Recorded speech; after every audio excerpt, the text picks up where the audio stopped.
I would like to welcome you all to this webinar. My name is Enrich. I'm from the Center for Online and Blended Learning at the University of Copenhagen. And I'll welcome you to this webinar in which the digital education thematic group in LERU, which is the League of European Research Universities, has now organized, this is the third conference in a series in November, and third and last one. And there's a lot of activities going on, also with other aspects of e-learning in November here. So this webinar is open for teachers and researchers, and interesting for IT staff and academic staff and those kind of people from universities. We focus in these webinars on sharing some experience and practical experiences and best practices in how to use video and in education. So you get some insight here on following how the universities are changing the education with the video media and gaining some success with these approaches, both in blended and online education. Today we have three interesting presentations. First, there will be Thomas Weatherby from from LMU in München, who will talk about the inverted classroom and peer learning, background preparation and delivery, and give some examples on how to do that, how they are doing it there. The next one will be Joachim Siegert, also from Munich, and he will talk about making videos interactive with H5P. And then in the last one, Ralf Meulenbroeks from UU in Utrecht will talk about producing short instructional videos with Lightboard technology. Each of the presentation will be about 10-15 minutes, and after that everyone is able to ask some questions. I suggest you ask the questions in the chat box, which you can find by moving your mouse. You can see there's a chat logo in the top, and then you can use the chat. Yes, so I think let's get started. So the first one was Thomas Weatherby, who will talk about inverted classroom and peer learning. Over to you, Thomas. Hi, can everybody hear me? Yes, I hear you very well. All right, good stuff. Thanks for the introduction. Like you said, I'm going to talk about the inverted classroom and peer learning. These are, in practice, two separate things that are often used together. To give you a brief introduction to and a quick welcome to who we are and what we did. We did a physics course on nanophotonics, and this at the LMU, so in Munich.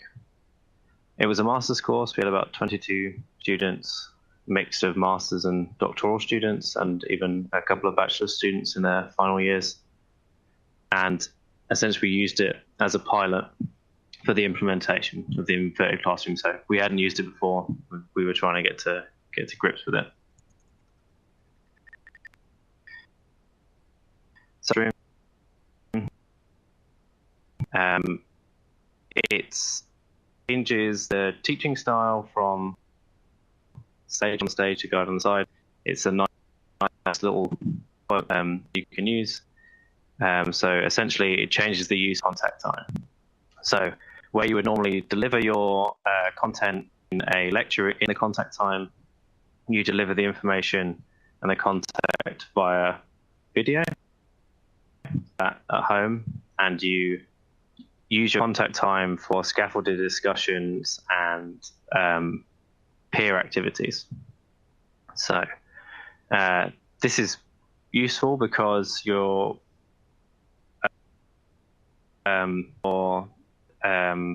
taking your knowledge comprehension and you're giving that to the students to do at home, whereas you have time then in the contact time to work on your application analysis and synthesis, these higher order skills. So we've done one side of the two topics, and now let's talk about peer learning. So again, also called peer instruction if you're looking for it in the literature. So where the students, as the name suggests, learn from each other. So these activities are like group problem solving. So we would give a small physical problem that they would solve in 2s or 3s. And if your subject demands it, you could also use it for essay planning. So at the end of the session, the students discuss topics in a scaffolded way. So you present small topics for them to discuss we use 2 or 3 minutes. Things like think, pair, share.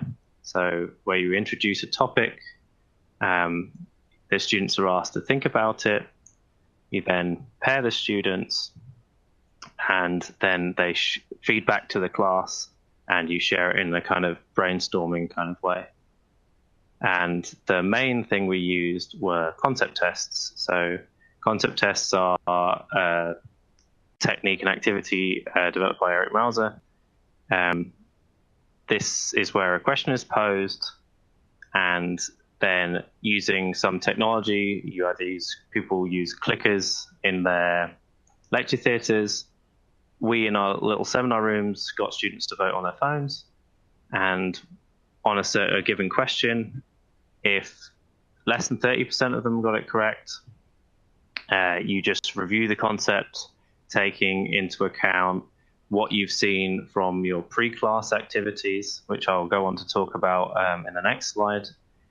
When 30 to 70% of them got it correct, you implement some peer discussion. So they discuss it with their neighbor, what they've been doing, and vote again. So whilst they're discussing, you can walk around and see kind of what the sticking points are.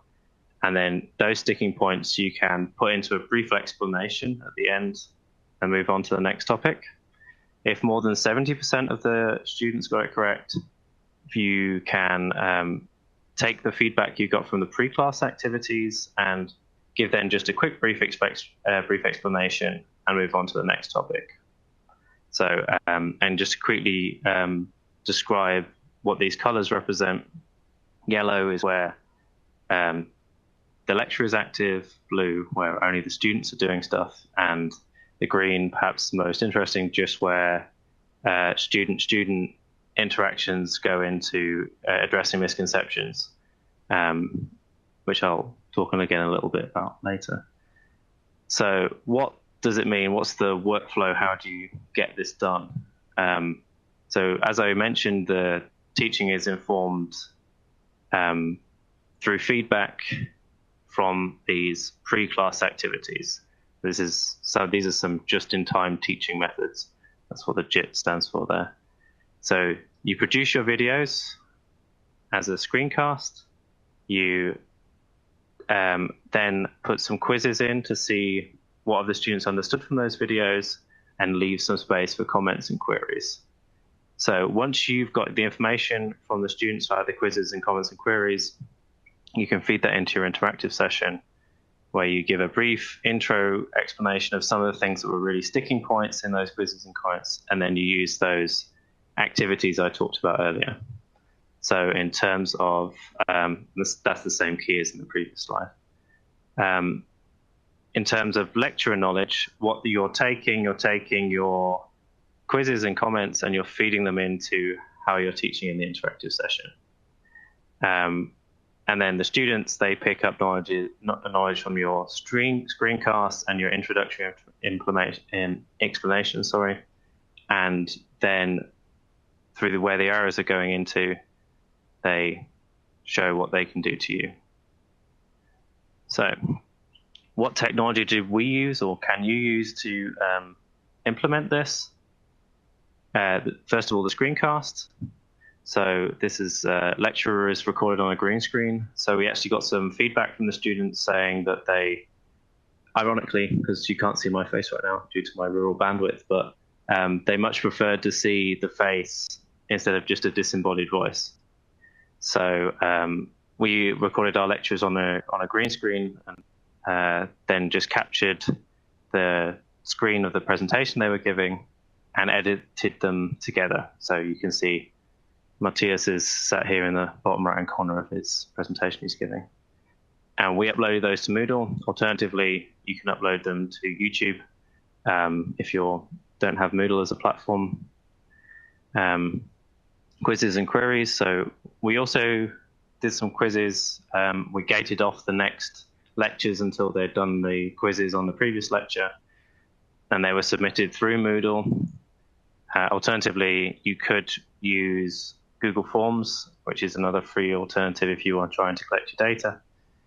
And then to the concept test. So the picture you can see in the bottom right corner here is our in-house developed piece of software that instead of clickers, students use their mobile phones to answer questions.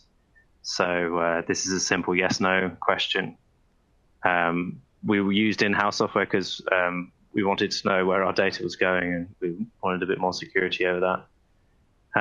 And students answered, like I said, on their mobile phones. There are alternatives to that, which are listed here. I believe Kahoot is a free alternative, but I would like to be able to make this software, once I've ironed out some usability problems, open so other people can use it. So what are the pros and cons of this method? So I'll just have a quick list through. Pros are you record your lectures once and you just don't redeliver them year on year. It's something which the lecturers really liked. Tailor the teaching to specific student understanding. So once you get all this feedback from the online work, you can build your in-class activities around that. And you can use learner-learner interaction in these peer discussions to correct the misconceptions in a low-key way. So it's not, they don't feel singled out. It's more of a, it's a peer interaction, so they like it more. The work on higher order skills and contact time, which I mentioned, and our students at least preferred these active learning methods. So we got some feedback from them in which they ranked their favorite activities, and they put think, pair, share, group problem solving, and peer instruction above all of the other more traditional ones like individual problem solving. But where there's pros, there's obviously some cons. Some students, even our masters and doctoral students, said they preferred traditionally taught lectures at the bachelor's level. I'm not sure why this is, but it's something they reported. It's time consuming to prepare the videos when you're first presenting the course. Obviously, when you're first presenting a new course, it's time consuming to prepare any materials, but when you're having to get to grips with a new technology, it just feeds into that. And you can't prepare far in advance. So just this nature of this just-in-time teaching pushes you to prepare between when you get these results back from the online activities to when you have the class. So I have a quick run through the outlook. I'm wanting to develop the clicker before I send it out to people to implement, to make it a bit more user-friendly. I want to look at some tailored pairing and some confidence of the students, so asking whether when they give their answers, whether they're just guessing or whether it's actually an informed discussion and they're having an informed discussion. And to look at some of how actually you ask a good question. So in this case, what kind of questions encourage healthy discussion or produce different types of talk or effectively test these concepts. And something where in most physics courses, there are long form, big calculations. And this is something we found across the board that the students really did have a kind of, was a big hole in this teaching method.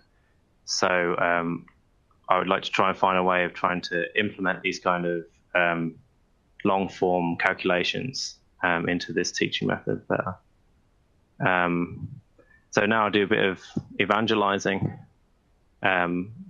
90% of people who use peer learning want to continue using it, and this is found in a big study by Fagan, Crouch, and Moser.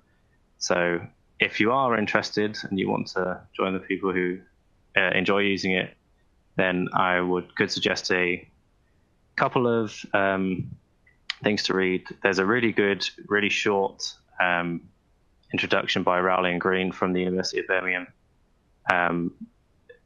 telling you just a quick overview of some of the methods and a little bit more in detail than what I talked about today. And whilst I'm on the subject of evangelizing, we'll get to something which is as close to the Bible as you can get a peer instruction, and it's Eric Moser's Peer Instruction, a User's Manual. I'm happy to take some questions now. So I'll stop my presentation and take some questions from you. Thank you very much, Thomas, for the interesting discussion here. I suggest if you have some questions, you can write them here in the chat line, and then Thomas can answer with his voice. Yeah, I realized it was ironic that I didn't have my face showing, and I extolled the virtues of being able to see somebody's face whilst they're giving a lecture, but that's my rural bandwidth.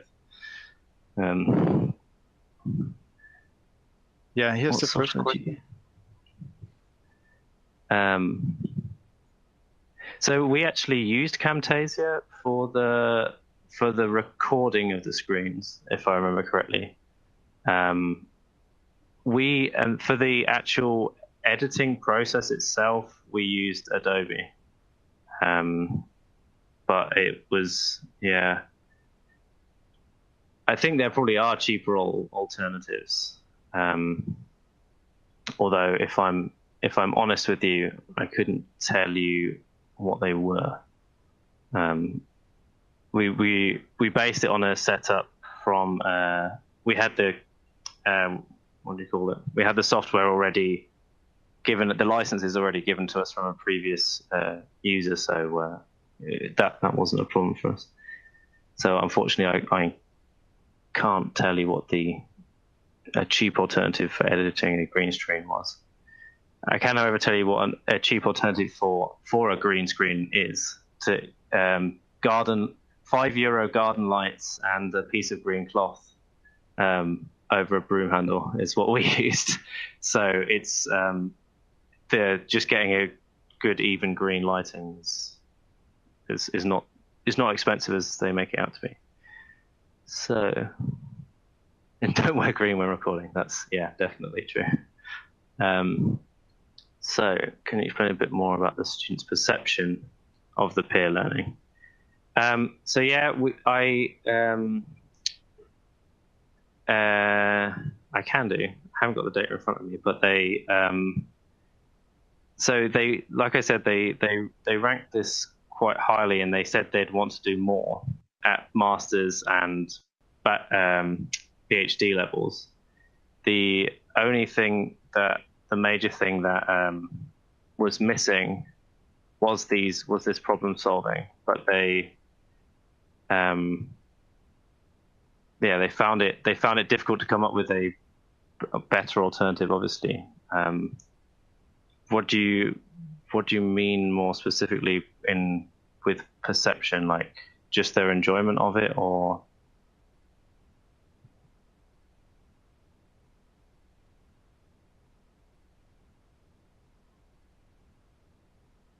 Let's see if I can find the data.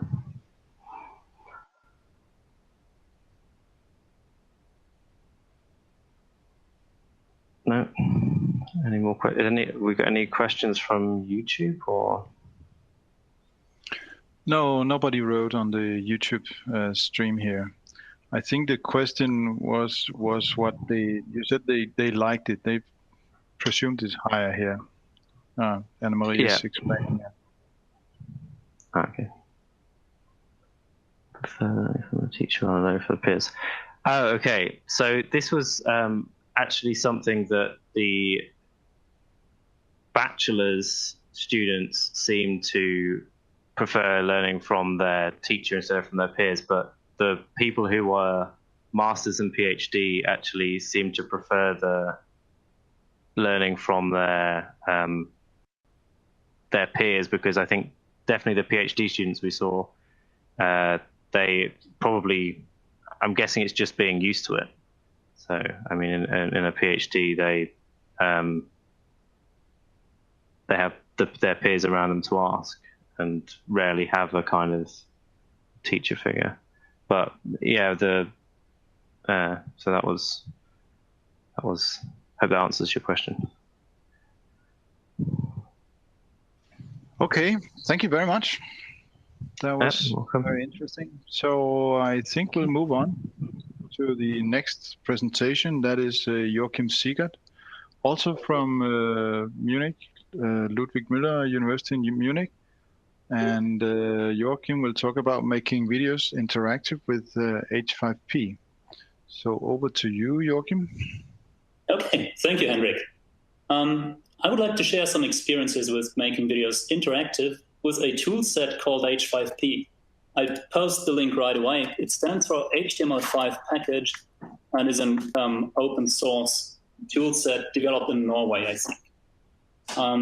So to get started, why do I think that interactive video is a useful resource? Let's start with the video part of that. So I'm coming from mathematics, and in mathematics lectures, especially for undergraduates, most of the time people are overwhelmed with the speed of the lecture. So they can't follow in real time, which is why video has the advantage of being self-paced. Now, of course, you can say that reading a book is self-paced, and I'm a fan of good textbooks on mathematics. There's just some things that textbooks can't do as well as video can. And I'm looking into nonlinear reasoning here. What I mean by that, I just illustrate it with a small example. Here's a proof that I'm developing in one of the videos. Now that proof starts top down, as you would expect it, but then comes that one point where you have to reason from the goal and work your way backwards to find the missing piece of the puzzle. And having found that missing piece of the puzzle, you can then plug it into your claim just to show for which numbers that claim is true. So if you read this process in a textbook, it will not honestly represent the way you have found it, which is sort of jumping around. And I think video can do justice to these kinds of nonlinear reasonings. So that is my general idea why I think video can be a useful resource in mathematics. But now, why put interactivity on top of it? Now, obviously, interactivity is there to increase the learner's activity. The problem with video and the problem with lectures can be that people just passively sit there listening and maybe or maybe not absorbing the contents. So one way to overcome this is to ask the viewer for actions. Now, the most basic example of that would be requiring a single click to continue the video. I call that a simple stop. I used to have those question marks coded into the video. I'm hoping that people would stop the video and reason a little bit for themselves and then go on to continue the video, which is the best you can do on YouTube. But I think chances are better that when you put a button to be clicked on, people will actually pause a moment and think about the content and then hit this "OK, let's go on" button and see how the video continues. So that's one way of requiring user action. Another one would be to place a stop and add some hints to it. So here I'm in the middle of an argument, asking a question to the viewer, and I'm offering these two buttons, both of which will display a hint. So clicking the first button will open a small text window that gives some advice on how to proceed in this argument. And the other button, of course, gives another hint to that. And only once the viewer has decided that they want to see the solution, having used the hints or not, depending on whether they need them, they can hit this "Go On" button and see how the argument actually unfolds. Now, this is one way of increasing learner activity. The other one is to offer choices. And one example of how interactive video can offer choices is optional content. Now, here's an instance from video where the viewer has a choice of getting additional content, 7 minutes worth of it. And so they can decide, do they want to watch this additional content, or do they want to skip that and just follow the main line of argument? Just to illustrate, in this video, when I click this option, I want to see the additional content, the time code is going to continue just a few seconds on. Whereas when I choose the option to skip the additional content, well, the time code jumps ahead to the position where the main argument continues. And I think this has two benefits. The obvious benefit is that students can choose and get the kind of content that is most relevant for them. But I think it also increases commitment. The video isn't just poured onto you, but you can make a decision whether you want to see that content or not. Now, another aspect of interactivity isn't just that you get choices, but you also get feedback to those choices. So interactive video can give feedback to the viewer, for instance, using a drag and drop question. So here again, in the middle of a mathematical argument, there is a choice of doing something either one of two ways. And people will have to drag and drop those two options into the correct positions for the argument to succeed. And once they have dragged and dropped it, they can check the answers. If they got it right, then this is what the screen will look like. Another way of giving feedback to the learners is, of course, a multiple choice question. That can be put into the video at any time. So here is a question with a set of answers to choose from. And what you can do is give specific feedback once a wrong answer has been selected. So when the viewer clicks on this criterion here, which is not the correct one, they will be shown an explanation of why this doesn't work at this point. Or also, they can click on the info sign to get additional hints.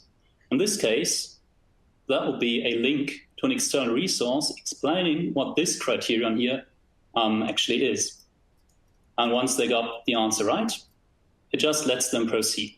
So again, this reacts to the viewer's choices by giving them feedback if they need it, or just letting them pass along if they easily answered that question.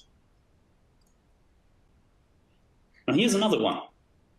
You can use checked input, meaning that at this point, there is an illustration, and I want to be sure that the viewers follow along and know what I'm trying to illustrate. So the expected input into these fields will be the fraction 1/4. And if the input matches that expected value, well, they will be let along. So this also gives feedback to the viewer if they got the line of argument. Now, this feedback obviously isn't just for the learner, it is also feedback for the lecturer. So at any point when somebody clicks on one of those interactions, for instance, the 1/4 statement here, it will trigger an XAPI statement that can be caught in a learning record store. So in this example, I see that, well, that was myself, answered this question, and the answer provided is 1/4.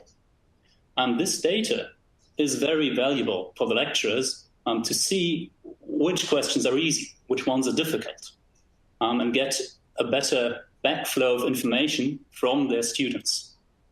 And also, you can just use an open input. So here, I'm talking about recursive definitions, and I'm asking the viewer what examples of recursive definitions they know, if any. So this is really just an open-ended question to see what prior knowledge the viewers of this video have. This way you can generate a data backflow and get feedback from your students on your own content. So that is why I think interactive video can be a useful resource. I'm just curious to hear from you guys. Have any of you used this specific H5P package? If so, please just type into the chat if you happen to know it.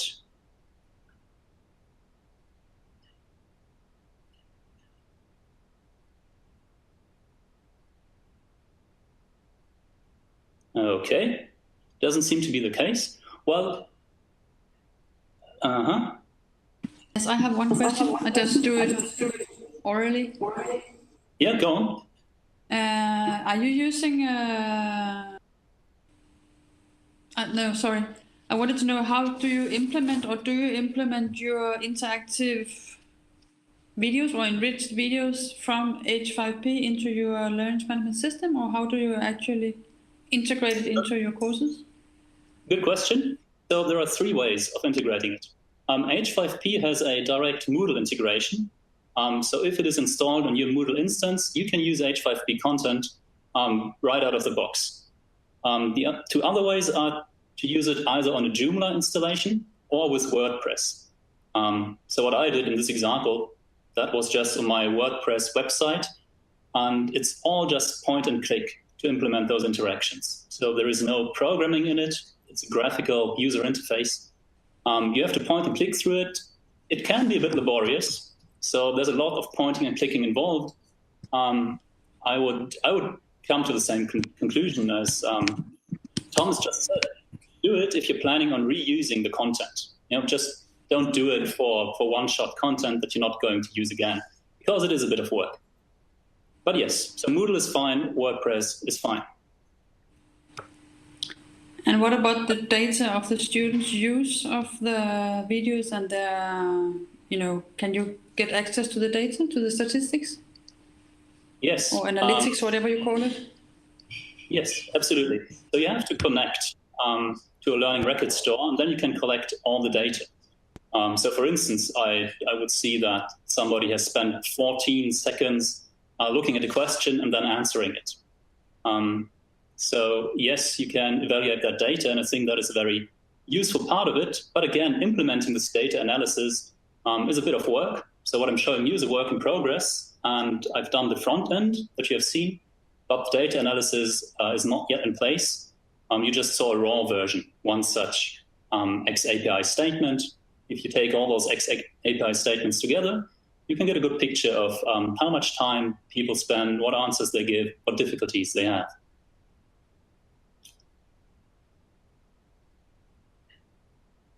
I do use the free version. So H5P, as it stands, is an open source tool. And I mean, I can't promise you that it will stay open source, but the content that you create with H5P is yours to use. So you're not locked into their website or their system. It's all installed on my WordPress website, for instance, or in your Moodle website it could be installed. That can't be taken away from you. So I think that is a nice thing about it. So let me just look at the next questions. Let me see, so that.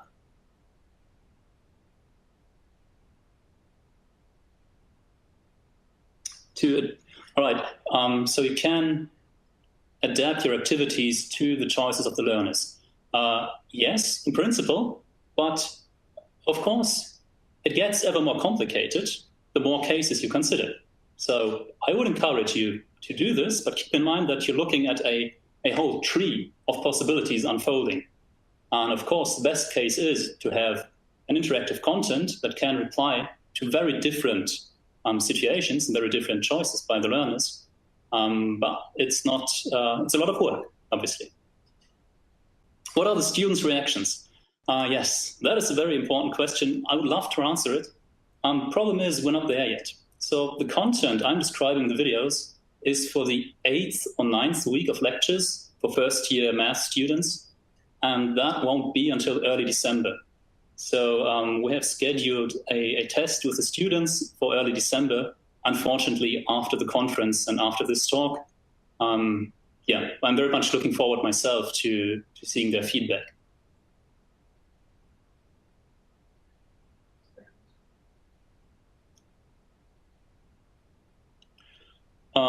All right. You're very much welcome. And I'd like to hand it back to Enrich. Yes, thank you very much, Joachim. That was very interesting. And I think we are even a little bit in front of the schedule, so I hope that Ralph is already ready for his presentation. The next presentation is Ralph Meulenbroeks. Sorry for my pronunciation, who will show us how to use a Lightboard and how to produce short instructional videos with Lightboard technology. Are you ready to do that, Ralph? Here is Michiel on behalf of Ralph. He is not yet here, but he will be here in 1 minute or something. So, okay. Yeah. So we will just have to sip a cup of tea or whatever, and or maybe if there are questions left for other speakers, but he will be here very soon. All right. So the table is open if you have any questions or follow-up comments, and otherwise take a cup of coffee. This is. I'm sorry. I'd just like to answer a question earlier from Kevin and Catherine of Trinity College. They asked about a software that can be used for green screen recordings. So in my case, I just used iMovie, the software that comes along with any Apple computer. You don't even need the professional version, Final Cut. iMovie can work with green screens and blue screens. So maybe that is an option, depending on the hardware you have.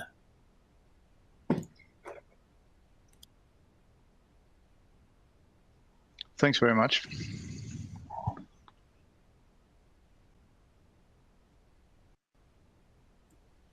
I have just heard that Ralph is in the building.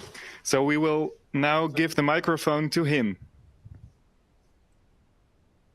Great. Thank you very much. And welcome, Ralph.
Hi, I'm Ralph Meulenbroeks, and I'm going to tell you a little bit about a very special device that you can use to make educational videos. It's called Lightboard. You can see it right here. But in order to introduce it, I'll start with something that's probably going to be very, very, very familiar to you, which is just a whiteboard.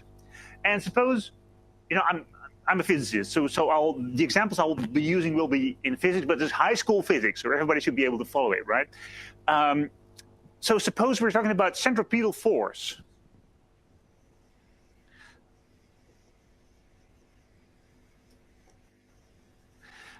And suppose I'm just a general teacher in an average high school throughout Europe, and I'm talking about centripetal force.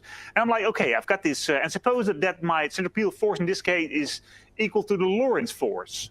So the Lorentz force is directed towards the center of my circular movement. And here's my velocity. Here's my Lorentz force.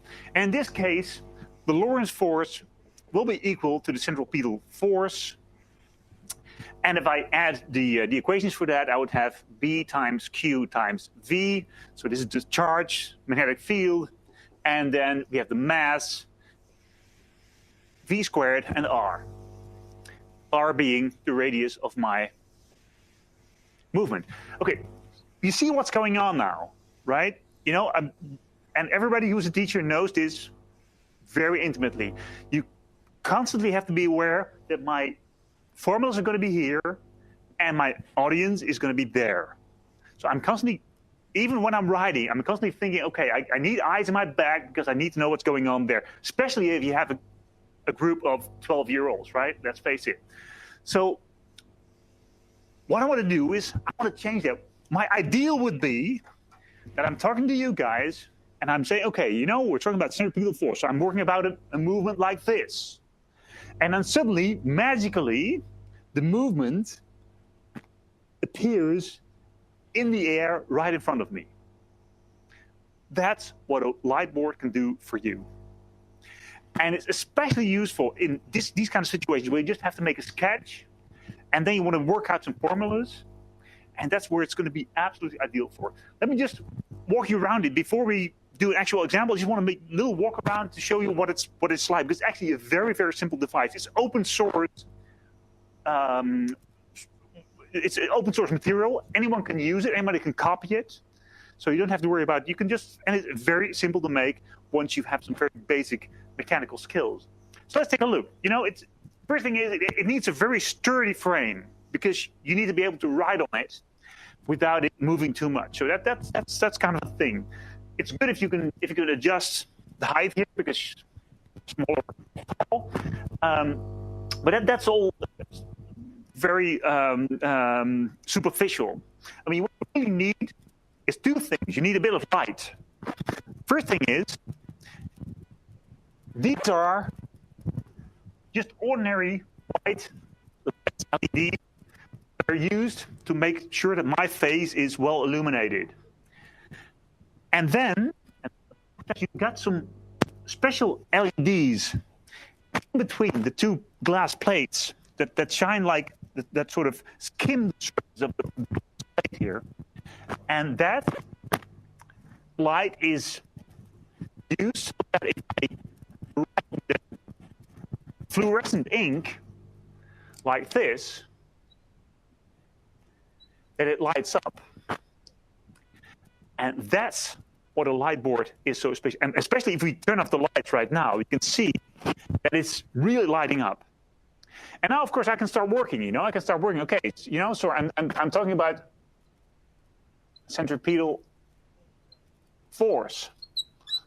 And as you see, I'm right-handed, so I'm writing right-handed, and you can't read it right now because it's mirrored for you guys.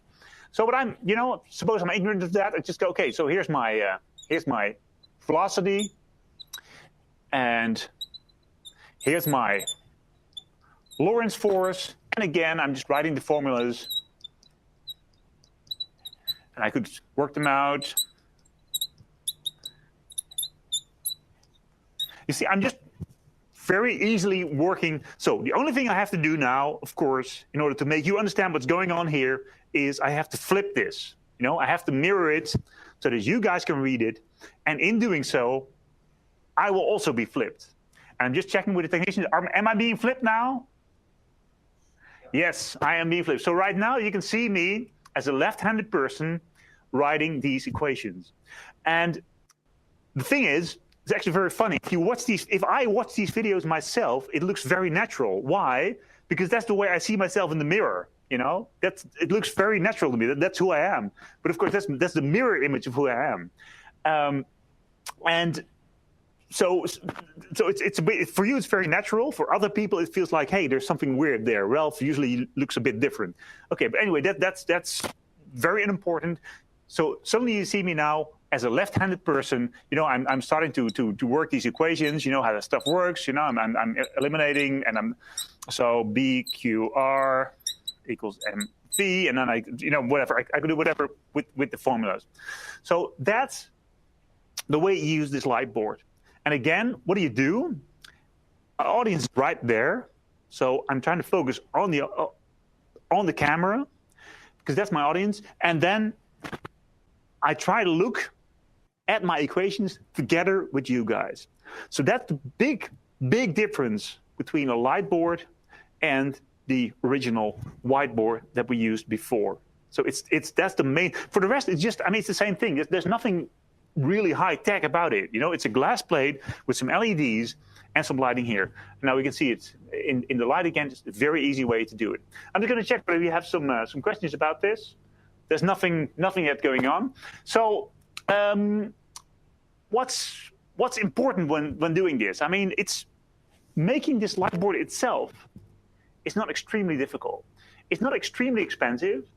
The most expensive thing probably is this very sturdy frame that you need, because it has to be really, really stable. These pens, you can just buy them anywhere. The LEDs, standard stuff. You might want to change the illumination. You can change that a bit. That's also very easily done. So there's a couple of things you want to do if you're making movies like this. It's first of all, eye contact with the camera. That's crucial. I'm talking to you guys.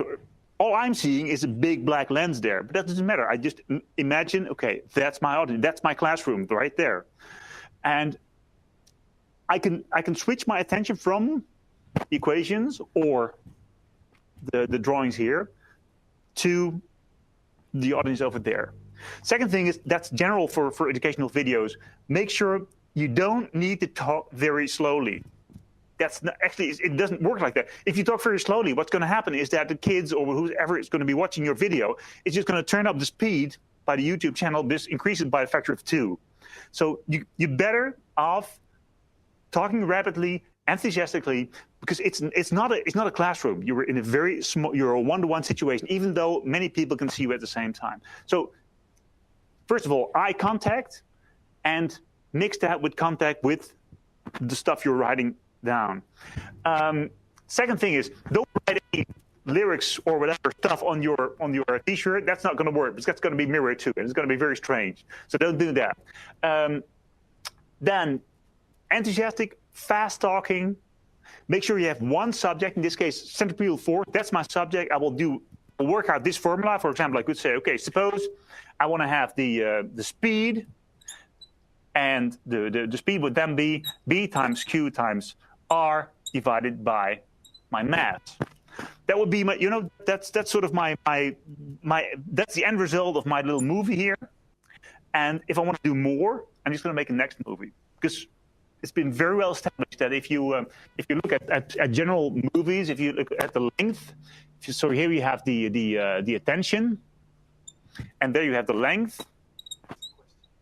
Have a question? Okay. Two questions. We got 2 questions. Okay. Let me just around 6 minutes, you've got a very strong drop in attention. So that's, yeah. But we have a question. Tell me. There's a question.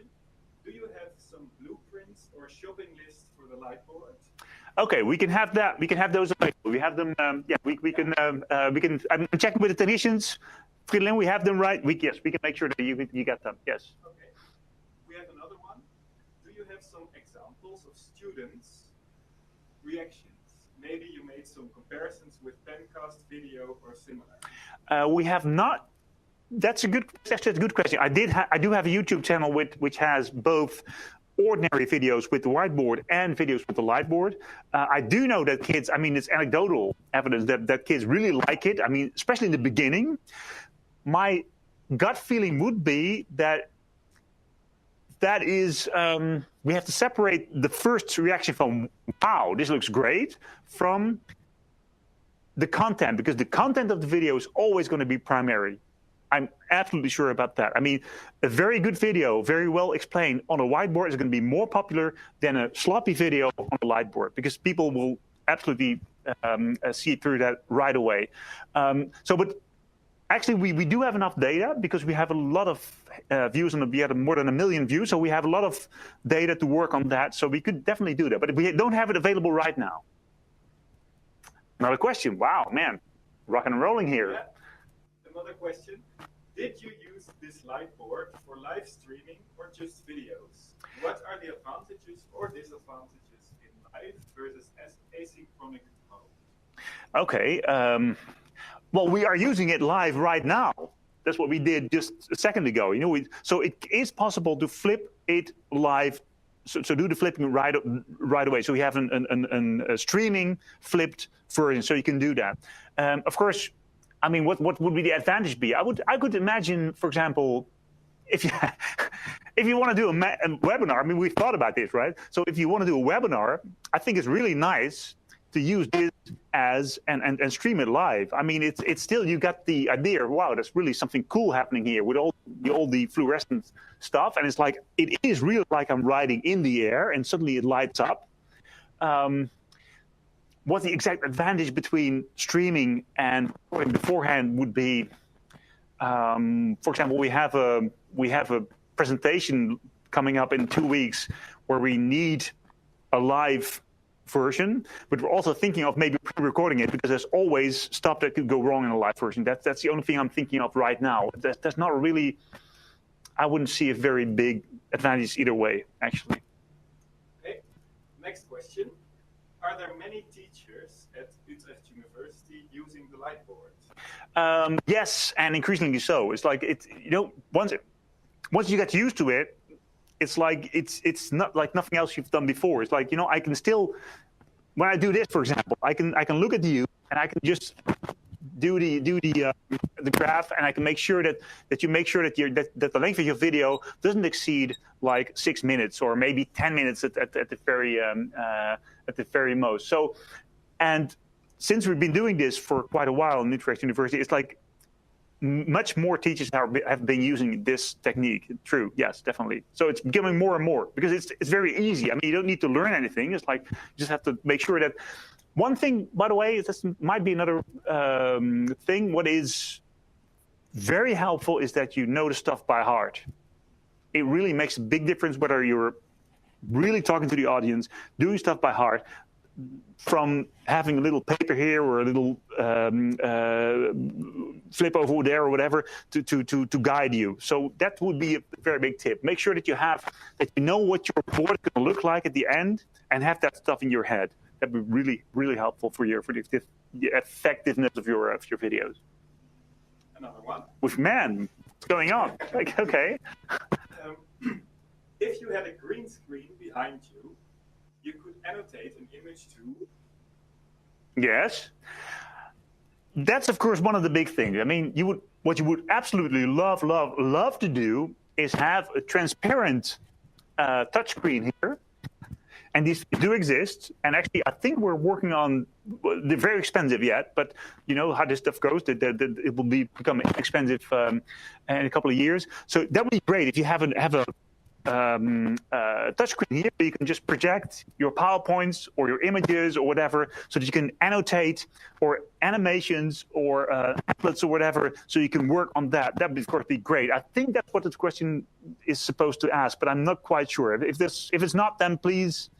Yeah, I think she meant if you are also before a green screen. So if there was a green screen behind you. Would it still work? Yes. That's a question I have to ask the technicians. What do you think, guys? Would it still work? No, there's definitely shaking your heads there. It's not going to work. I don't know exactly. For now, it's not going to work. That's what you need to know. So if you want to work with moving stuff on the Lightboard, then the transparent touchscreen is what you want to be going for. And maybe on the wiping out as well. Oh, the wiping out. Wiping out, yeah, wiping out is a bit of a thing here, you know. Wiping out is quite difficult. I mean, if I do this, nothing much happens. I really have to work on it, you know. So it's always, you know, and it has to be wiped out very, very clearly, because the LEDs, you can see all kinds of is appearing. Of course, a lot of contrast because of smearing. So I have to tune it sort of like to get the maximum effect. I do need the effect, but I also want to see the black in the background. Wiping out is a bit of a trick. That's what we're doing right now. If no other questions. Okay, thanks a lot. Take care. Teaching and Learning Lab, Utrecht University. Okay, thank you very much, Ralph. That was very good, very nice finalization, I think, of our talks here. We had very many different talks, from say screencasts to virtual reality, augmented reality, and how to integrate, like today, integrate it into your teaching, integrating the video into your teaching with flipped classroom and so on. So we've been around a lot, but I think this was a very nice finish in the sense that we were this time not just looking at a PowerPoint, and that is always a good idea, I think, in itself. So thank you very much to everyone. Thanks to the audience who listened, and especially to Thomas and Joachim and Ralph who made the presentations today. I look forward to meet some of you in the physical conference later this month. And I hope we can continue these webinars with some level, because I think we had some very interesting presentations going on, and I think there would be a lot of audience for this. So thank you, everyone. And this was the final presentation from the video group.